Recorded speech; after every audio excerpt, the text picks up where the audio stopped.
Yan, no? Ito na rin yung pinaka main road at isa sa magandang kalsada ngayon dito sa Tibag. Yan. At sa gabi ito, yan, no? Kita natin sa paggabi ito, puro nagtitinda ang lugar dito, oh. Ayan pa yung mga food cart nila. So naiwan pa rito. Ayan. So sa gabi ito, napakasaya rito sa gabi. Ayan, may ilaw din. May mga solar lights. Ayan. At kita natin mga kalagalaw, napakaganda yung kalsada. Maganda yung kalsada rito. Ayan. So ito na yung Barangay Tibag. At ito dito sa harap natin, ito na yung papunta sa San Jose, sa bayan ng San Jose. At ito rito, ito yung papunta sa Barangay Tibag proper, papuntang Tarlac City na. Ito papuntang San Jose at ito naman papuntang Tibagan. So dead end na yan dyan, or palusot ng Barangay Balanti papuntang New Clark City. Ito hindi ko pa alam yung tagusan nito kasi putol pa ito. So wala pa ito, hindi pa tapos ang kalsada at hindi pa natin alam kung saan tatagos. Kasi may ilog dyan eh, nandyan yung Tarlac River. So hindi natin alam kung saan itatagos yan. So wala pa, putol pa yan hanggang dyan. So yan, no? So napakaganda mga kalagalag ang lugar na ito. So pwede kayong mamasyal sa lugar dito mga kalagalag pag may time kayo, lalo na sa bandang gabi. So napakasaya ang lugar na ito. Yan. Isang mapagpalang araw po sa ating lahat. Ito ang RC Lagalag TV. Mga kalagalag, panibagong araw, panibagong vlog at panibagong adventure na naman ang ating gagawin sa araw na ito. Mga kalagalag, kung bago ka pa lang sa aking channel, huwag mong kalimutan na mag-like, share, subscribe at pindutin mo na rin yung notification bell para lagi kang updated sa mga video kong i-upload. At ngayong araw mga kalagalag, tayo yung muling maglagalag. Exercise na naman, umaga. So kailangan nating mag-bike, kailangan nating mag-exercise. Yan, para matanggal yung konting taba natin at masunog yung mga kolesterol natin sa katawan. So kailangan na magpapapawis. At ito yung pinaka the best, yung pagbabike. So na-exercise na tayo, nakakapag-content pa tayo. Ayan. At yung sandali. At yung irorota natin ngayon mga kalagalag, so pupunta tayo sa Balanti, Barangay Balanti. Paikot lang tayo. At ito yung dinadaanan natin, ito yung Tarlac River. Yan, so kung napansin nyo mga kalagalag, medyo mababaw yung tubig. Yan, so mababaw siya, kaunti lang ang tubig. At ito na yung dinadaanan ngayon dito ng karamihan, no? Yan, so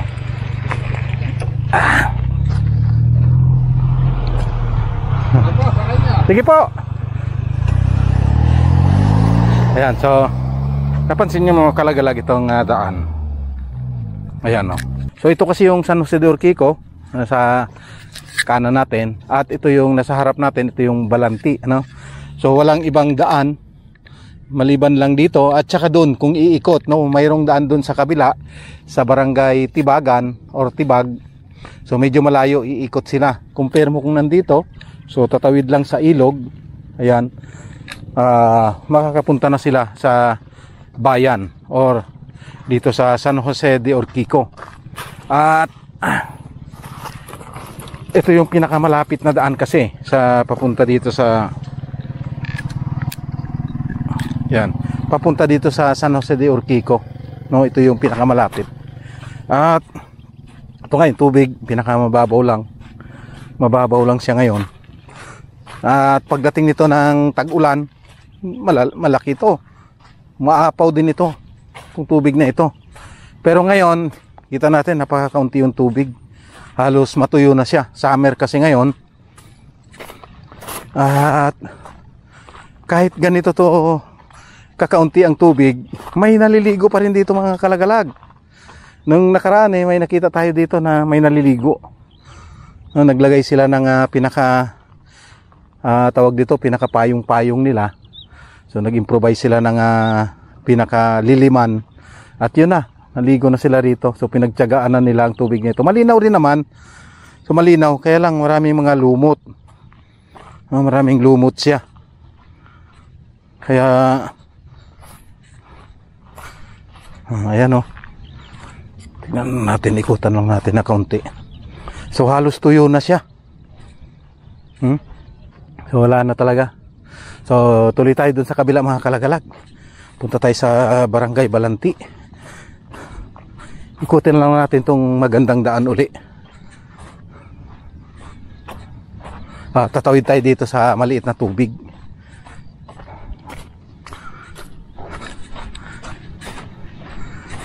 At itong mga buhangin kita nyo, ang daming tumpok na buhangin. So kinakuari yan. Pero wala yung mga truck ngayon siguro mamaya maya. Dati nandito lang yung mga truck nila tsaka heavy equipment pero ngayon wala wala yung mga gamit nila. Agay. Ayan.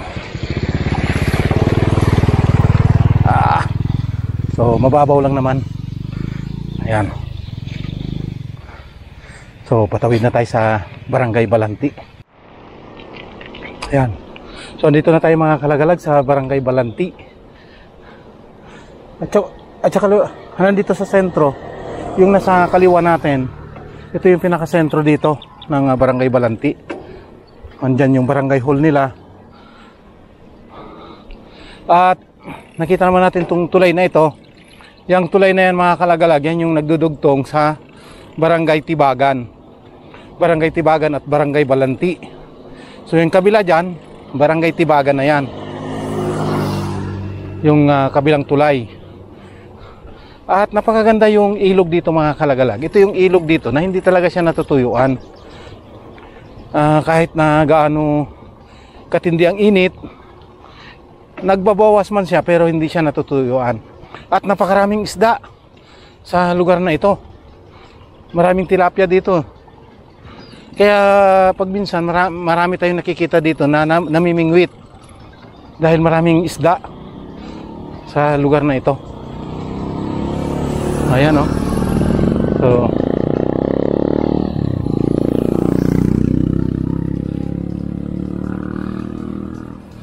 So ito yung bridge ng Balanti Bridge na nagdudugtong dito sa Balanti at Tibagan. Muy guyabano Ayan. So ikot lang tayo dito, then lulusot tayo sa Tibagan, then Barangay Tibag. So dalawa ito, Tibagan at Tibag. Then paikot lang tayo papuntang San Pablo. Then pabalik na sa bahay namin. Pauwi na tayo. Yan, ikot lang tayo. Yan.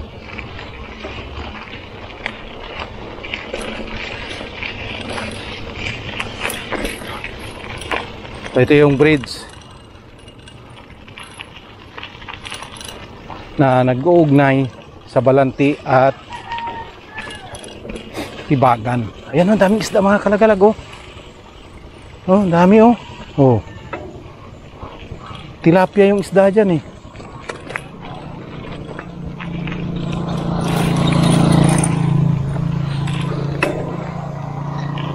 Sorry ko na tayo dito. Dito tayo sa bridge. Ayan.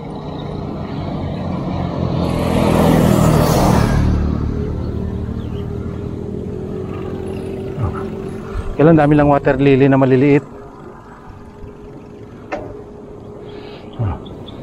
Kita nyo, napakasulit ang lugar na ito dito sa Barangay Balanti. Then may alarm din sila maganda ito. Siguro pag kung lumalaki ang tubig, nagbibigay sila ng alarm.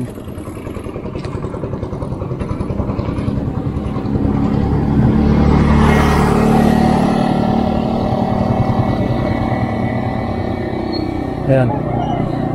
So, na-vlog na natin to nung nakaraan. Binalik binalikan lang natin, pero napadaan lang tayo dito, hindi naman talaga ito sadya natin. So iikot lang tayo, papunta tayo dito sa irrigation at iikot tayo papunta doon sa may ginagawang kalsada rin na maganda dito sa boundary ng Tibag at saka Tibag. Tibag, barangay Tibag na yon, hindi na siya Tibagan.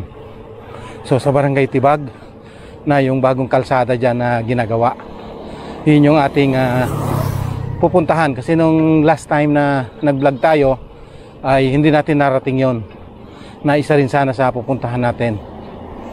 Pero ngayon pupuntahan natin yung magandang kalsada dyan sa Tibag.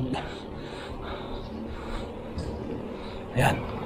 So kakanan na tayo dito mga kalagalag sa irrigation para maikot natin yung lugar dito. Ayan.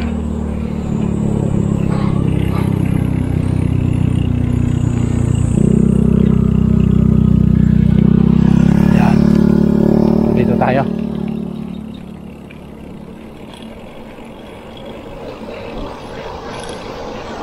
Kaya malakas ang irrigation dito, oh. Lakas pang tubig. Yan, yung tubig na, yung ilog na yan mga kalagala, galing yan doon sa Zambales, sa barangay Maamot. Ang kabila kasi ng barangay Maamot ay Zambales na. Yan, so patawid na tayo. Galing tayo dyan sa kabila. Then dito na tayo. Aso ka, tapang-tapang, ikalit-liit eh. Ayan. So maraming resorts dito mga kalagalag. Ito, oh. Resorts ito.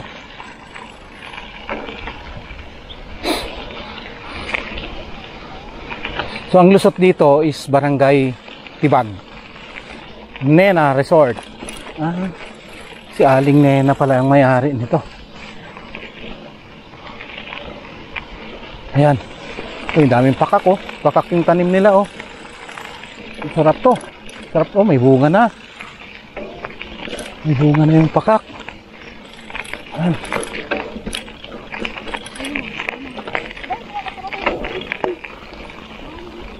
Maraming bunga, oh.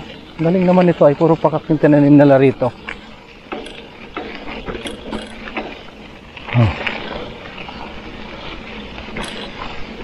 Pagka naayos tong kalsada na ito mga kalagalag, kagandang daanan ito. Napakagandang daanan to. Shortcut, mga bypass road. Napakagandang mga alternate ito. Kaya lang ngayon bihira dumadaan ang mga motorista sa lugar na ito, gawa ng rough road. Pero pagka na-improve ito, ay napakainam daanan ang kalsadang ito. Kasi dito sa Tibag, grabing traffic dito sa Tibag. Lalo na pagka-araw ng pasukan. Pero kahit hindi rin pasukan, ma-traffic pa rin dyan sa barangay Tibag. Kaya maganda talaga, may mga ibang daan, mga alternate na mga daan. Kagaya nito, kung ma-develop ito ng gusto, mga semento ito, baka medyo luluwag yung daloy ng trapiko dyan sa sentro ng Tibag, ng barangay Tibag. Yan, no? Ito na rin yung pinaka main road at isa sa magandang kalsada ngayon dito sa Tibag. Yan. At sa gabi ito, ayan, no? Kita natin sa paggabi ito, puro nagtitinda ang lugar dito, oh. Ayun pa yung mga food cart nila. So naiwan pa rito. Ayan. So sa gabi ito, napakasaya rito sa gabi. Ayan, may ilaw din. May mga solar lights. Ayan. At kita natin mga kalagalaw, napakaganda yung kalsada. Maganda yung kalsada rito. Ayan. So ito na yung barangay Tibag.